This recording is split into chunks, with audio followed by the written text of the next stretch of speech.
Olá! Conflitos. Bom, eles acontecem o tempo todo, né? Mas o que impede que a sociedade simplesmente vire um caos? A resposta para isso é a jurisdição, o poder fundamental que o Estado tem para intervir e resolver as disputas.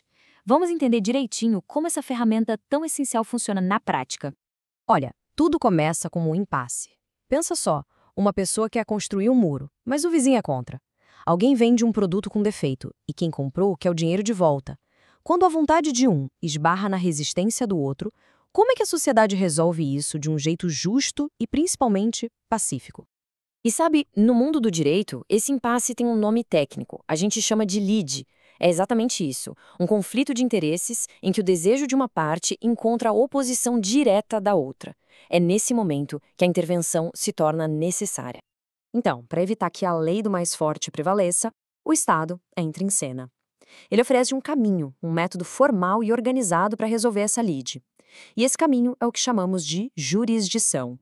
Mas afinal, o que é exatamente a jurisdição? Bom, ela é uma das três grandes funções do Estado, junto com a de legislar, que é criar as leis, e a de administrar. Jurisdição é o poder-dever de dizer o direito, ou seja, aplicar a lei a um caso concreto para resolver a disputa. E tudo isso por meio de uma figura neutra, o juiz. Certo. Mas o que define essa função? A jurisdição não opera de qualquer jeito, não. Ela tem características essenciais que garantem que ela seja legítima e eficaz. Vamos dar uma olhada nas mais importantes. A primeira delas é a substitutividade. O que isso quer dizer? Significa que, no final do processo, não importa mais o que as partes queriam no começo. A vontade do juiz, que vem na decisão, toma o lugar das vontades que estavam em conflito e se impõem como a solução final. Outra característica crucial é a indeclinabilidade. Parece um palavrão, né? Mas a ideia é simples. O judiciário é obrigado a julgar. Ele não pode, de jeito nenhum, se recusar a analisar um caso. Uma vez que um conflito é levado à justiça, uma resposta tem que ser dada.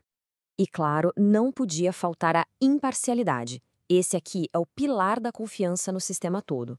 O juiz tem que ser um árbitro neutro, não pode ter interesse pessoal na causa, não pode ser amigo íntimo, nem parente de uma das partes. A decisão tem que ser baseada unicamente nos fatos, nas provas e na lei. Ponto. E por fim, a gente tem a definitividade. Depois que o processo passa por todas as etapas, todas as apelações e não existe mais possibilidade de recurso, a decisão do juiz vira o que a gente chama de coisa julgada. Ou seja, ela se torna imutável e indiscutível para aquele caso específico, trazendo segurança e um ponto final para a disputa. Ok, além dessas características, a jurisdição é guiada por alguns princípios fundamentais. Pensa neles como as regras do jogo, sabe? São essas regras que garantem que o sistema seja justo, previsível e confiável para todo mundo. Olha, a lista de princípios é bem grande e cada um deles é super importante. Mas, para a gente entender a lógica da coisa, vamos focar em três que mostram muito bem como o sistema funciona na prática. Primeiro, o princípio da investidura. A ideia aqui é bem direta. Ninguém pode simplesmente acordar um dia e se declarar juiz.